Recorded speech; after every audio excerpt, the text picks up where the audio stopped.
இப்ப கரூர் விஷயத்துக்கு வரேன். கரூர்ல என்ன நடந்ததுன்னு அந்த கரூர் மக்களை கேட்டாலே புட்டு புட்டு புட்டு வைப்பாங்க. ஏன் மேல பழிய தூக்கி போடுறீங்க? என்னமோ நாங்க அரசியலே பண்ண மாட்டோம், இந்த விஷயத்துலலாம் நாங்க அரசியலே பண்ண மாட்டோம் வீடியோ போட்டுவிட்டு போய் சட்டசபையில் உட்காந்துக்கிட்டு ஏன் மேல பழிய தூக்கி போடுறீங்க? லேட்டா வந்துட்டாருன்னு. போலீஸ் கொடுத்த டைம்ல நாங்க இருந்தேன்.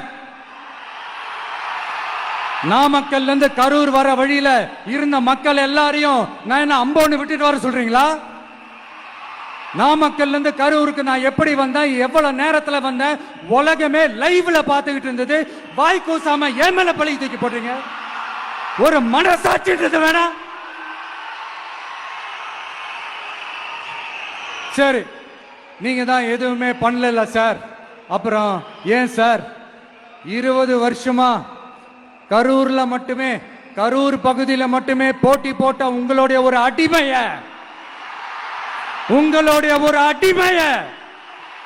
ஏன் கோயம்புத்தூர் வரைக்கும் ஓட வச்சீங்க?